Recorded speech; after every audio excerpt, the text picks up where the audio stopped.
Sent in another Crime Stoppers tip today. I've turned in many Crime Stoppers, and it looks like it just goes to the black hole, and and they don't do anything with them, and just allow the crimes and murders here in Midland. It's the only thing I'd figure out. But here, I want the public to know what the law enforcement is seeing, what they're overlooking, what they're allowing, the crimes in Midland. I copied and pasted it to my Facebook, and I'll just read it. It's a short read. I said on January 28, 2012, I was ambushed and shot by somebody under my home at 3802 Faircircle with burglar alarms going off in the attic. I had been reporting repeated burglaries at my home to the police for over a year by this time. Multiple proofs show that I was not shot with my gun, as was falsely stated by the police. They then called me crazy and smeared my name to cover up this home invasion and premeditated capital attempted murder that left me crippled and without employment. The police report for this night was subpoenaed in December 2013, but it was illegally withheld by the police. I finally got a copy of it in 2019 and saw that it time-stamped 5 police officers inside or at my home who were not seen arriving on the security cameras that saw other officers arriving. With all of my doors and windows secured with extra locks, then this proved that police were under my home and had entered from a hidden trap door the ex-wife had already told me about.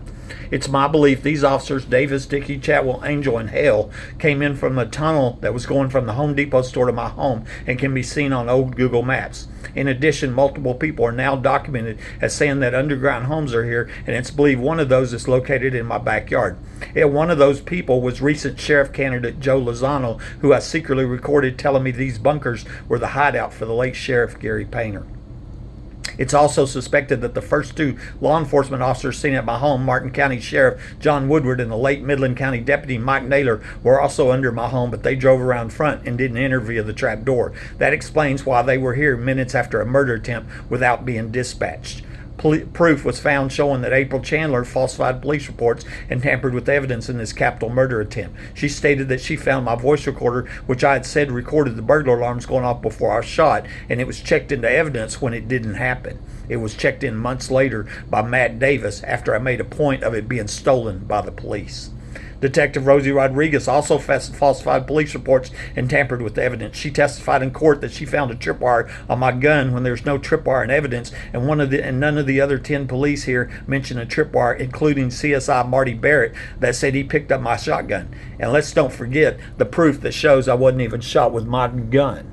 CSI Marty Barrett checked in 4 live shells for my gun, but he did not check in an empty shell, which would have been in the gun if I'd been shot with my gun. This is one of the many proofs showing that I wasn't shot with my gun. This failed murder, which would have made my ex-wife, who happens to be the lifelong friend of Rosie Rodriguez, rich, left me disabled and without work. I've had many death threats since then, with many more break-ins to my home, and it's not just my home, but many homes. I've now documented over a dozen other homeowners reporting people in the attic in Midland since I was shot while reporting burglar alarms going off in my attic. This is so common there's now a TV show about these crimes called Frogging, Hider in the House. The last time I heard somebody in my home was today, and these crimes have gone on for many years thanks to unprecedented police corruption. Okay, there's the tip ID number. This was just for minutes ago, okay? And I expect them to do nothing because that's what's gone on for 10 years. It's just more crimes and murders and break-ins and attacking innocent crime victims. I mean, what's going on here is just sick.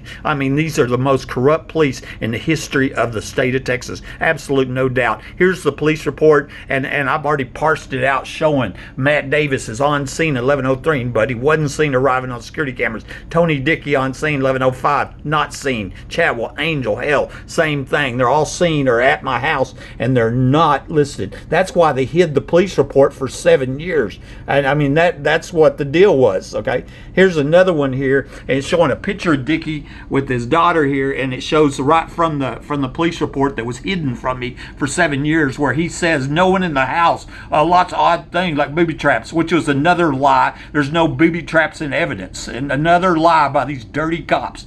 Okay, let me show you here. 11:05. Well, 11:01 in front of my house is Woodward and Naylor, and they wasn't even dispatched. Took 6 years to get them identified, and Dickie was not seen in front of my house. That's what I'm saying. All my other doors were secured with extra locks. I've got a video on that showing all the locks on my windows and my doors. And that told me what they did. They come in from this tunnel out of the back of Home Depot, cut right here, coming directly to my house. And in the backyard was one of them 4 underground homes multiple people said were here. One of them multiple people was running for sheriff of Midland. And so there is absolutely no doubt. The question is, are we going to restore rule of law? Or are we just going to keep breaking in homes and murdering innocent people? This is Buddy Webb, Midland, Texas.